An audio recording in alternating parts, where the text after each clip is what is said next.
说什么是阴兵借道呢？你一听啊，就觉得有点神神秘秘、玄玄乎乎。这个呢，咱们得从历史上讲起。曾经有个叫张道陵的人呢，创立了一个叫五斗米道的。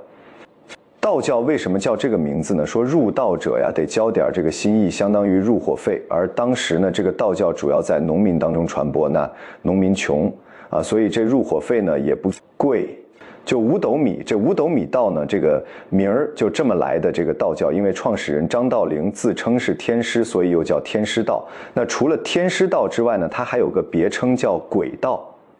为什么呢？说入教的人呢，都自称是鬼族啊，骨干呢叫祭酒，号称的道法呢能够召唤鬼兵、救阴兵，能够把阴间的兵招来为你所用，说得非常玄乎，还真就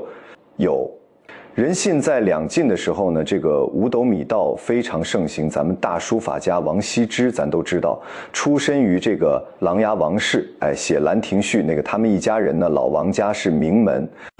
望族世代都信这个，特别是王羲之的小儿子叫王凝之，信得不得了。说这也巧，他驻守会稽城的时候啊，就赶上五斗米道一股势力啊，孙恩带领的要造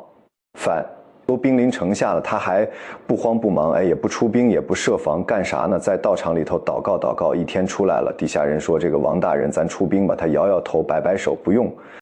不用。我已经跟大仙请示过了，跟他借了数万阴兵驻守的各个要塞，不用咱出兵，让阴兵出战，那厉害啊！不用担心反贼。他这话还没等说完呢，会稽城就被攻陷了。王凝之连着他全部子女都被杀了。这王凝之的媳妇呢叫谢道，历史上很有名的才女，就跟他弟弟作诗嘛，说这个下雪了，雪花往下飘，他弟说叫撒盐空中差可拟，就是好比啊在空中撒盐谢道。安启接了一句未若柳絮因风起，说你说这不如啊，雪花就像柳絮一样，因为风吹着起来。历史有名的才女这谢道呢，听说反贼杀到城下了，镇定自若，让下边的丫鬟呢抬着自己轿子，在家门外亲自用刀杀了几个贼兵，然后被俘虏了。他被俘虏的时候，他说了一句话叫天壤之中乃有王郎，什么意思呢？这不是好话，说想不到天地之间呢还有像我老公王凝之这么差劲的人。也就是说，这谢道龙对她老公信这五斗米道信这个借阴兵这事儿啊，非常愤怒。那说王凝之为什么就这么相信这个有阴兵有鬼兵呢？其实也不赖他，因为在中国历史上有非常多的关于阴兵的记载。阴兵借道这个事儿，就是现在也有很多人说我看着过阴兵借道啊，这直接这占领哪个地方帮人打仗。那咱今天就说说这阴兵到底有没有现代人所谓的亲眼所见阴兵借道是怎么回事？你看咱们在这个好莱坞大片啊《木乃伊3》里边就看到过，说秦始皇陵出来那么些阴兵，木乃伊1和2的也有呢。古埃及的时候那些带兵打仗的那当兵都死了，结果呢一帮鬼魂出现了，也是在战场上冲锋陷阵。就木乃伊里头有关阴兵的事非常多。其实这种事在中国古代记载的也比较多。这个阴兵呢，在中国的历史传说当中，它分成2类。第一类阴兵呢，是说呀，军队呢在败亡之后啊，就是那个打败仗了，被杀了不少人，那么越这些死人呢怨气不散，所以还停留在原来的战场上。据说这种阴兵呢都很团结，特别有战友精神，而他们还都停留在当时打仗那个时间段，他们都认为自己还没死，还要呢，继续战斗，要维护自己作为军人那份荣誉。所以这些阴兵呢，往往出现在战场上一些就偏远无人的极阴之地。这极阴之地是啥呢？就是阳光照射不到的地方。那么第2类阴兵呢，往往是出现在大灾难死了很多人之后。这种阴兵指的是地府来勾魂的鬼差鬼将。说鬼差鬼将，你以前在老梁故事会超级版里说过呀，说不是那个牛头马面什么这个黑白无常吗？那黑白无常是领头的，还有不少阴兵干嘛呢？就是到这个地方啊，拘拿这些鬼魂。因为很多大灾难发生之后呢，会死很多人。这些人死之后呢，由于是横死的，他不是说寿终正寝，所以冤魂聚集在一块，舍不得离开，有点法不责众的意思。这个时候呢，阴曹地府就会派出这个阴间的将军带领阴兵到这儿来追魂，来把这鬼魂拿回阴间去。所以咱们看这2种传说呀，阴兵都是请不来的，或者说都是不请自来的，不能请，只能自己来。所以王凝之呢没请来阴兵呢，也在情理之但是在历史上呢，有一场真实的战争就有阴兵助阵的记载，这在史书里有记载。这场战争呢是发生在南北朝的时候，咱都知道南朝呢不是宋齐梁陈嘛，宋朝呢这个开国皇帝叫刘裕，就老刘家，所以后来管这个南北朝。这宋呢叫刘宋，这个刘宋呢传到第6代，这第6代皇帝啊是个荒淫无道的主。宋书里是这么评价他的，说武王属殷纣之信，不能挂其，万一霍光叔昌邑之过，未足举其毫厘。就说历史上像殷纣王啊，包括昌邑王啊这些出了名的混蛋，皇帝都跟这位比差远了，就跟刘宋这位第6位皇帝比差远了。这个刘宋这位皇帝叫什么呢？叫刘子业，他混蛋的事做得非常多。咱们先说其中一个后来要他命的事，就这刘子业呢，他有个叔叔长得特别胖，叫刘裕，他让人把刘裕呢装在竹笼里称重还给他亲叔叔，起了个外号叫猪王。这还不算呢，他让人在宫殿里边挖一个坑，里面呢填满各种泥啊水啊什么的，这泥水里呢放一个长条槽子，他让人呢把刘裕衣服扒光，让他像猪一样在泥水里打滚在槽子。李吃食，你说这不纯粹侮辱人吗？拿人开心吗？这刘裕回家之后啊，那气得不行了，就筹谋叛变，最后叛变成功，把这刘子业逼下台，逼着刘子业在神庙里自尽，然后让士兵把他身体剁成肉泥，这刘裕就成了刘宋第7代皇帝宋明帝。可是呢，封他诸王这位侄子死了，但是他这诸王称号太深得人心了，诸侯都知道这个事儿，说我们能让一头猪统领，我们都不服他，所以纷纷举兵造反。一时之间呢，这个诸王宋明帝啊，刘裕腹背受敌，狼烟四起，那么就在那儿叛军打到了这个建康城下，就是现在的南京冷不丁呢，在紫金山脚底下遇到一支军队，这些叛乱的部队一看对面这支军队士兵个个面目惨白，披头散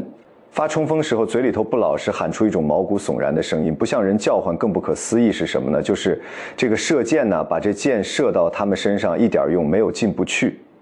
反而呢，这些兵呢手持利斧，所向披靡，杀到叛军队伍里，跟砍瓜切菜似的。这些叛乱军队吓坏了，再一看旗帜认识，居然是死了100多年的前东晋大将苏俊的旗帜。这一琢磨都吓坏了，这不是凡人队伍啊，这是阴兵啊！阴兵居然帮宋明帝打仗来了，叛军万万没想到，就这么一个诸王，居然还有通灵术，居然在危难的时候能招来阴兵助阵，所有人都认为这天意如此，所以在阴兵的打击之下呀，这些叛军心里先崩溃了，很快叛军联盟土崩瓦解，纷纷倒戈投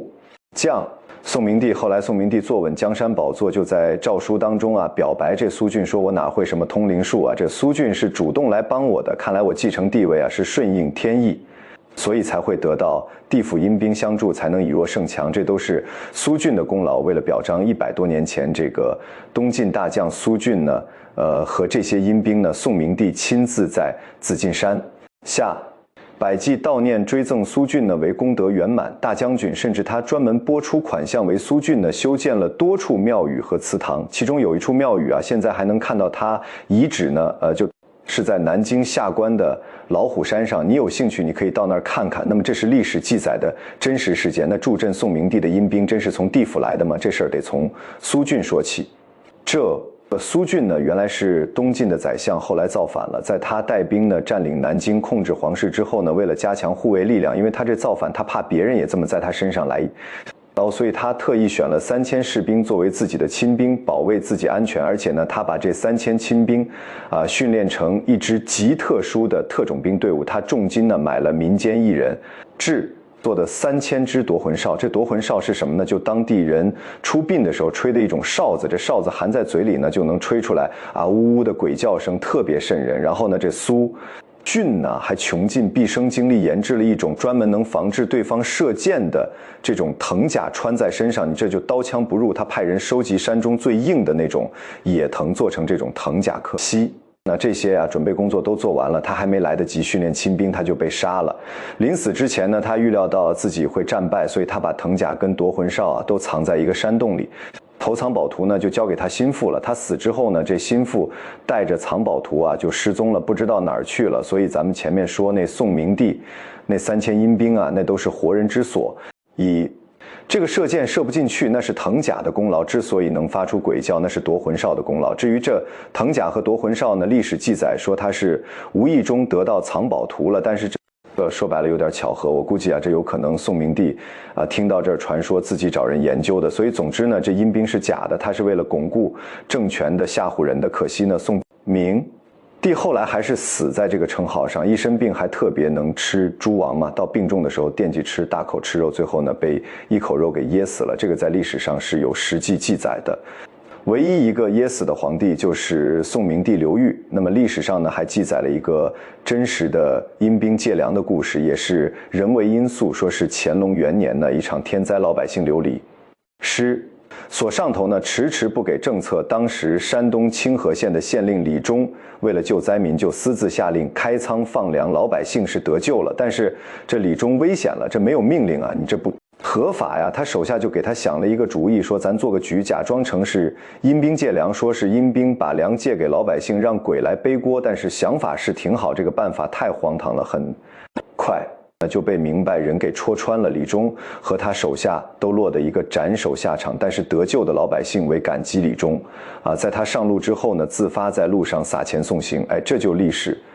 上阴兵借粮的故事，也是人为的。所以咱们看呢，历史上两起有故事的阴兵啊，都是假的，都是活人呢。为了某种目的啊，让死人背锅，那么阴兵真的不存在历史记载看到阴兵的事儿都是假的吗？这个历史上还有很多无从考证关于阴兵的记载。你比方说，当年项羽就遇到过，说当年项羽烧了阿房宫之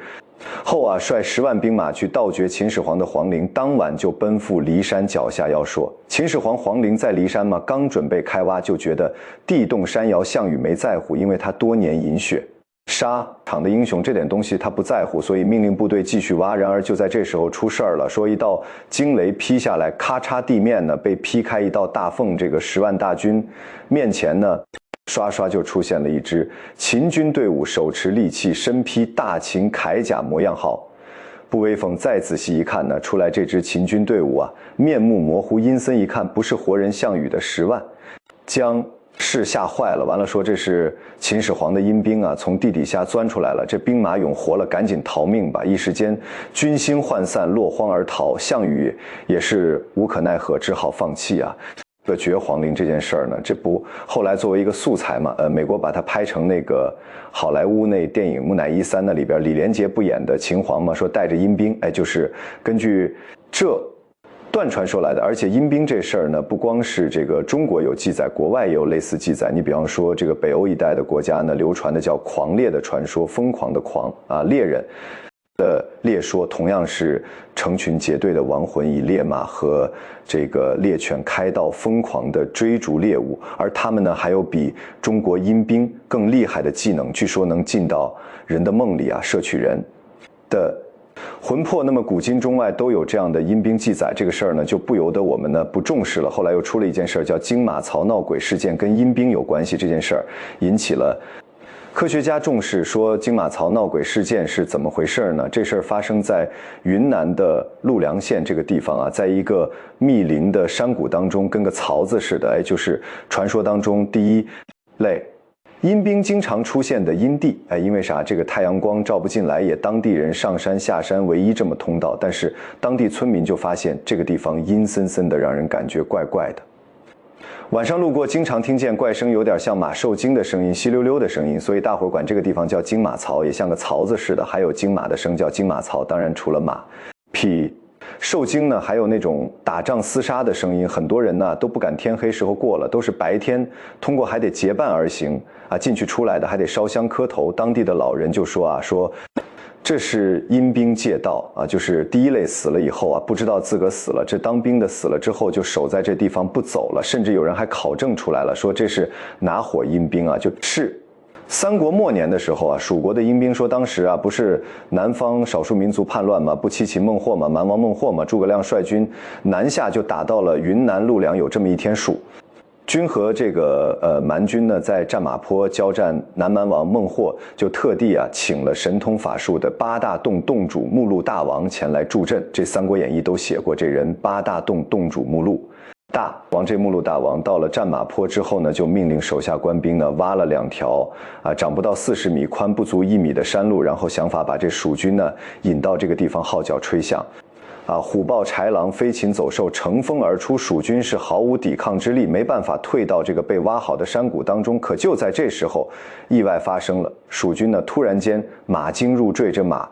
都惊了完。这时候蛮军趁机追杀蜀军，是死伤惨重，从此这个地方就阴云不散了。而相传刘备这些阴兵呢，就是当年蜀国军队诸葛亮的部下，当时很多科学家呀被惊动了，研究过这个地方，就像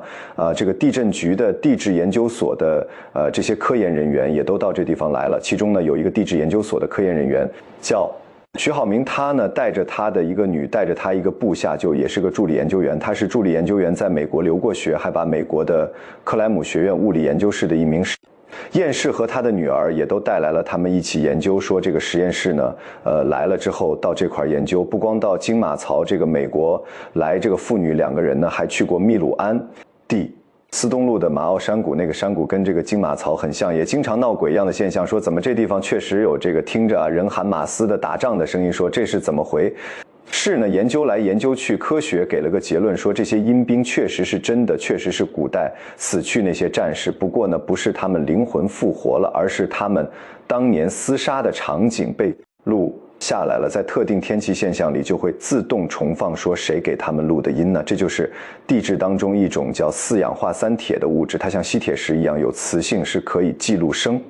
音的。就当年打仗的时候呢，这周围山上有4氧化3铁这种矿石，就把这声音录下来了。到现在你只要是天一音跟当年的地理环境一样，它就把这录音放出来。所以这一点呢，咱们很多朋友当年呢看过一个电影，说这故宫里头呢是一道墙上，经常是一到下雨天就出现宫女的影子，这怎么回事呢？说当年曾经也下雨天的时候，宫女从这儿过，结果这墙上有磁性物质就给录下来了。到现在一有阴雨天，它才放出来这个电影。我们这么大的人呢，是记忆犹新，当年看的时候给我们吓够呛，跟恐怖片似的。后来给出了科学解释，所以这个金马槽这事儿呢，和这个是一回事。现在呢，这个金马槽还在，但是阴兵的声音你听不到了，你再跑到云南这陆良县你也听不到。为什么呢？很多旅游的人呢知道不是鬼了，就特别感兴趣，都想去听听天气不对。你不是那个阴天，你就没有引发地质磁场的磁性，所以这就听不着这声。所以去的人为了听这声呢，就自己带着磁铁去撞那个周围的那个山石，想再把这声音放出来。时间一长呢，它地质环境被破坏了，它录的东西自然它就放不出来了。什么那么之前的种种传说呢，也不能说就是假的，很多传说呀，当时传的是一个样，传出来以后就不知道变成什么样了。有可能它原来也跟这金马槽是差不多，后来传着传着越传越神了，在传的过程当中被添油加醋就成今天我们听到的非常玄的这么个样子。那么从金马槽闹鬼事件的真相被发现以来呢，阴兵借道的传说就基本销声匿迹了。其实呢，像阴兵借道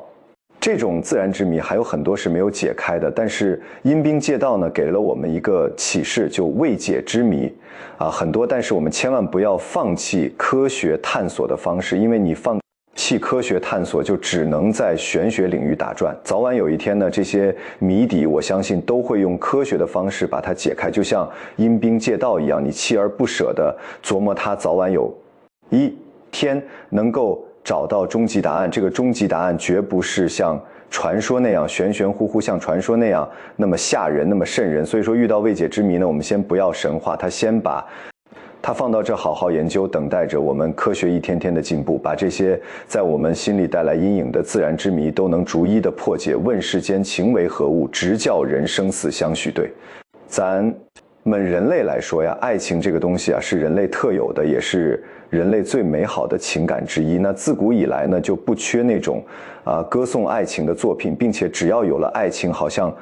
什么都不是事了，身高也不是差距，年龄也不是距离，甚至有时候性别都无所谓，甚至说呢，都说人鬼殊途，但爱情来了就不管什么殊途不殊途了，那鬼也一样可爱。所以自古以来呢，不缺歌颂爱情作品，而这些作品里面呢，竟然有很大的比例是讲的人鬼恋。你比方说《牡丹亭》《还魂记》，这杜丽娘呢梦中爱上了一个书生柳梦梅，在现实生活当中找不到这个人，一着急一上火就死了。死了之后呢，到了地府，这鬼官一看呢，说你还有一段情缘未了呢，不到死的时候就把他游魂放回来了，这一放回来呢，这游魂呢就找到书生了，俩人甜甜蜜蜜谈了场恋爱。这书生呢还把杜丽娘的坟墓啊给挖开了，让他呀起死回生。这故事很感人。再有，你像《聊斋志异》里边那著名的那个女鬼聂小倩也和书生宁采臣相爱了，挖坟掘墓，最后获得新生。总之呢，这种人鬼恋的作品太多了，一个比一个浪漫。那《牡丹亭》呢，更是《红楼梦》里头贾宝玉和林黛玉的爱情启蒙。那么这种人鬼恋呢，放到现实生活当中，那可就跟爱情浪漫一点都不沾边了，还会让人觉得恐怖荒唐，还有的特别可恨。那咱们今天就讲讲现实生活当中的人鬼，甚至鬼鬼恋是怎么缺德的。所谓现实生活当中的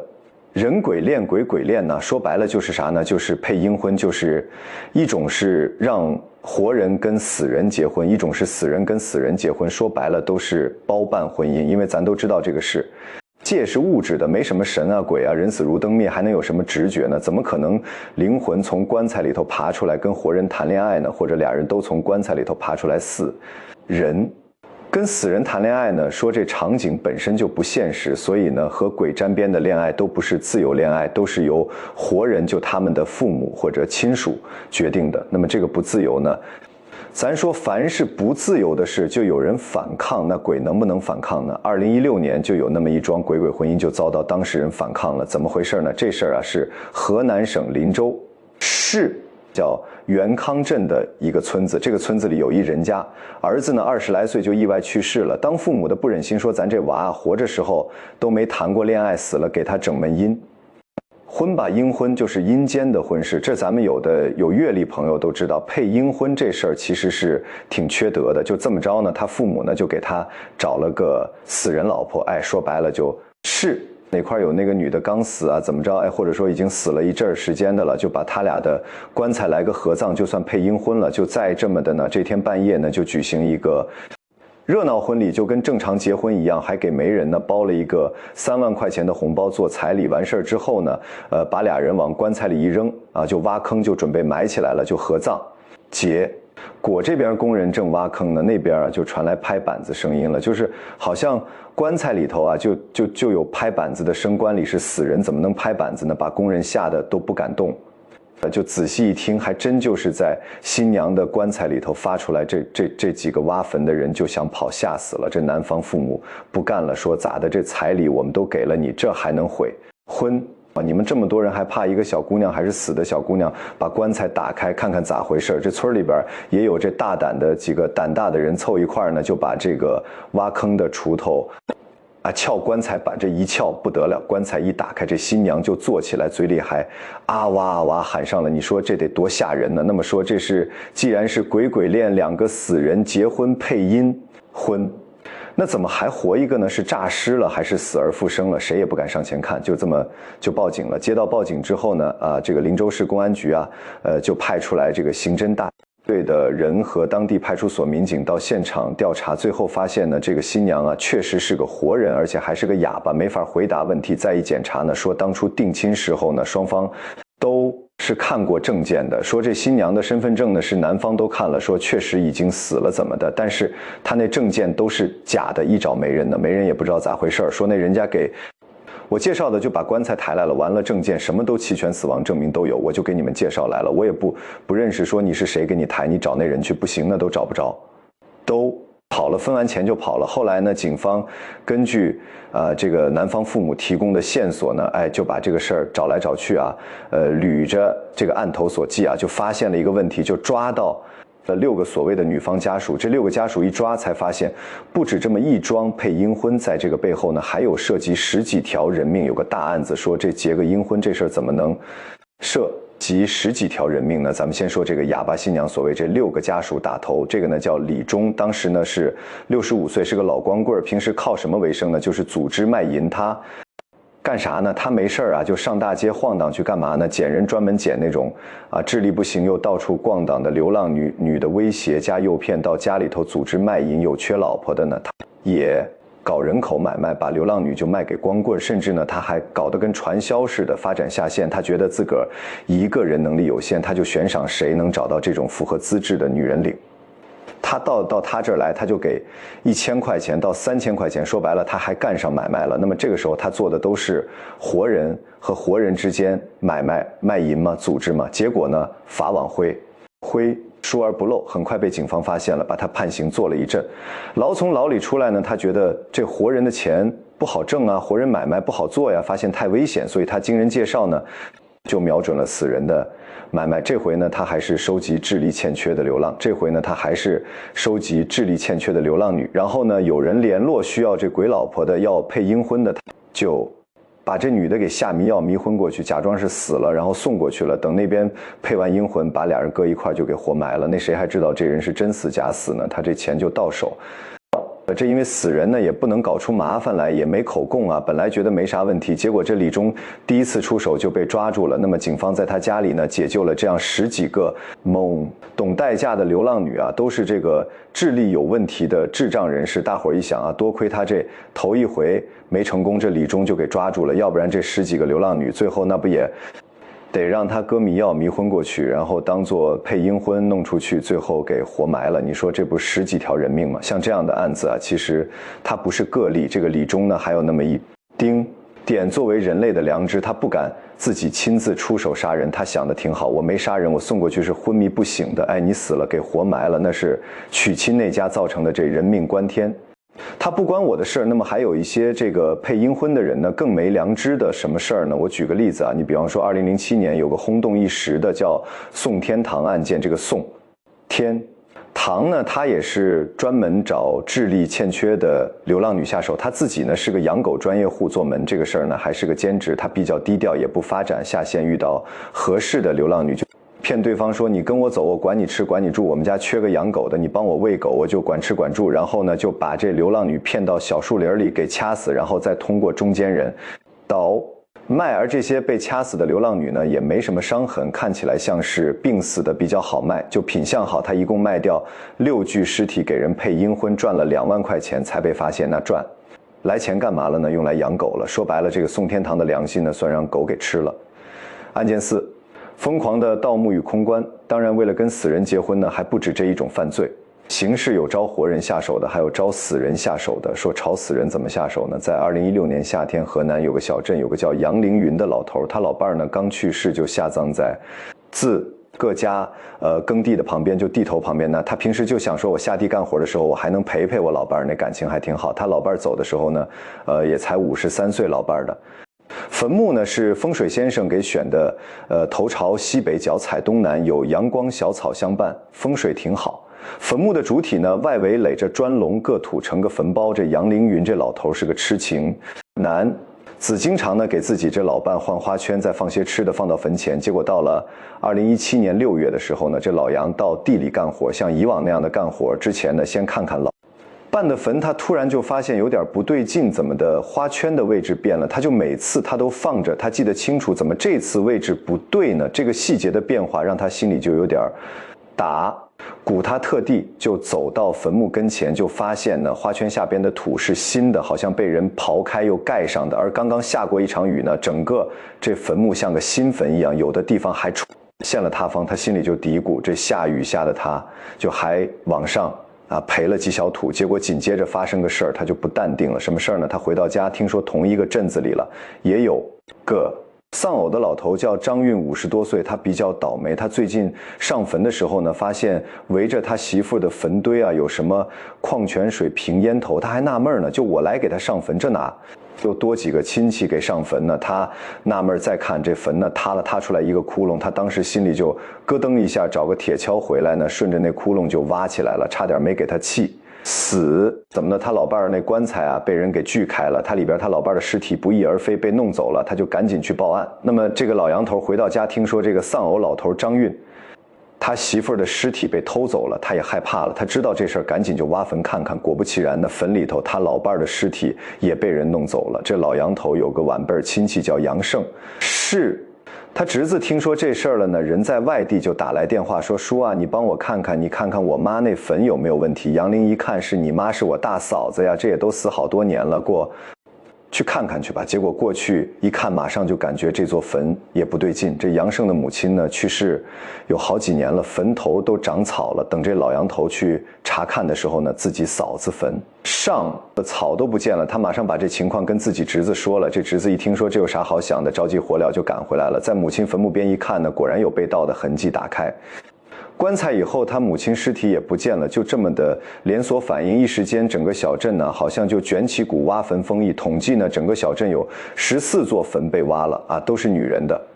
坟，都是最近这一段时间被挖的。那盗墓贼的作案手法基本都是一样，坟头呢砸开一个1米左右的这么个洞，盗墓贼进去之后呢，就敲碎棺材前面，就直接从里边把尸体给拖出来。而被盗走的呢，这些女性的尸体呢，年龄有小的是49，大的有90多岁。最可气的是呢，发生集体盗墓之后啊，盗墓贼对这警方调查不屑一顾，紧接着又在附近的村里边连着盗了几起非常猖狂顶风作案。这不仅警方愤怒，你想那些家里有着女性亲属去世的村民呢，更是恐慌不安呐。所以村子里边谣言四起，各种说法铺天盖地，说这什么老天爷呀、阎王爷呀就把这尸体拽走了，前生有罪，怎么地，说什么都有了那么罪。后破案呢，这些被盗走的女性尸体呢，都是拉去给配阴婚去了。这甚至网上呢还有一个阴婚暗网的尸体，都明码标价在上面挂着，说刚去世不久的尸体呢叫鲜尸，就是比较新鲜的尸体，平均价格得8万块钱。死去一段时间呢，就还没有烂的，就烂没烂到露骨头的，这叫湿尸。就比较湿的尸体能卖5万，你等就是烂的剩骨头了，死了多年的这样的尸体叫干尸，只能卖2万。另外呢，要这女的高学历，长得也不错的，吸一些女尸那可遇不可求，有时候那都得10多万甚至20多万，那弄不到。而且不光是卖尸体，这里头还是一个非常完整的产业链。你比方说盗墓来的尸体，如果不能及时出手怎么办？怎么保存？你不能保证马上喷一会儿你就能卖出去，那你这尸体搁你手里头怎么弄啊？这怪吓人的啊！还容易烂。比较理想的方式呢，那就是医院的太平间。你像河北邢台县的中心医院，有2位医生和1名护士就承包了太平间，就只要有人送尸体来，他们照收无误，反正停放尸体都得收费，何乐而不为呢？我收你钱，我管你怎么来的呢？这样还可以赚不少外快。有了医院的这种经营范围，很多不明尸体都存到这里。有个专门从事营运和买卖尸体的面包车司机，哎，这个人呢是邯郸市魏县人，叫刘国臣，46岁。他就介绍说，在2年时间里头呢，他不是面包车司机嘛，他就拉过20具女性尸体，在河南、河北、陕西啊3个地方来回穿梭。而这些尸体呢，就是河北邢台的县中心医院都在这家医院的太平间做过短暂停留，他拉活就到这儿来。那么根据这家医院急诊科主任在后来的证词当中提到呢，2016年和17年这里停放过30几具外来的尸体，承包人也根本没问这尸体咋来的，反正你来了你存就得交钱，你拉走了我就给你存着，在这儿寄存，反正收你钱。你看盗尸、卖尸、买尸、搬运、冷藏这一系列的环节啊，环环相扣，形成了一条灰色的业链。当然在这个产业链里边最重要的呢还是盗尸这些人，就偷尸体这些人。那么这些人怎么能那么精准地掌握谁家新死的女性亲属呢？这里头还有线人呢就已经被警方抓获的盗墓贼啊，河南人，这人叫顾松转。根据他交代呢，他自己从事这个事业都多少年了啊，曾经呢伙同他人的一起呢到了17具女性尸体。这个顾松算呢，他交代说，这些女性年龄啊，从20多岁到70多岁都有，而每一具尸体呢，他都是以1万元以上的价格卖到了山西、河北、河南这些地方。那在他的供述当中，就有一条说，很多的村镇上都有他线人，这些人只要向呢这顾松算报告说自己的村镇有女人去世了，就会得到2000块钱的酬劳。那线人提供的线索里呢，必须得说明死的女性的年龄、下葬的时间、死亡的原因以及墓地的具体位置。那有了这些线索呢，这顾松算那就可以安排盗墓，然后给尸体定价格，找买家从顾松算这里买的尸体呢，有时候还得盗好几手，价格越抬越高。你看山西洪洞县有一个从事这种行业的人叫刘冰冰，他就从这个顾松算那儿呢买尸体转手倒卖。他买的时候1万多块钱，不到2万，他卖的时候就以6万到10万价格卖出去，二道贩子中间还挣大钱了。那说到这儿呢，有的朋友可能都觉得有点不可思议，说死人尸体就有人买，还配什么阴婚？这人都死了，为什么非得配个伴侣呢？这难道真像那歌唱的说死了都要爱吗？说白了，这个配阴婚呢是源于迷信有的地方的习俗，就认为啊，说如果家族祖坟当中有孤坟，就是呢没有配偶和尚的坟地，就可能出现亡魂作怪，甚至这亡魂回来啊来做这些活人，使你的家里头不得安宁，不利于后人呢兴旺发达。所谓呢祖上有孤坟，家里有孤人，就说家里头有人呢没有婚娶就下葬了，就会影响家族其他人的婚配。做生意的商人呢也会通过给家里的死人娶媳妇的方式来转运来冲喜，最起码家里的兄弟姐妹谁要没了，那我就得配个阴婚，然后让他下葬，说自己这活人就能转运了。所以让死人结婚配阴婚，其实是为了活人的利益，从迷信的角度为活人的利益考虑。那自古以来呢，这种冥婚的习俗啊，在民间的一些地方就一直很流行。你比方说清代的时候，福建泉州一带阴婚已经畸形到娶烈女的地步。什么叫娶烈女呢？就是男女双方订婚之后呢，如果男方突然死亡，女方呢不能违约另嫁，只好作为的贞洁烈女呢被男方迎娶新婚。当天呢，这女子也得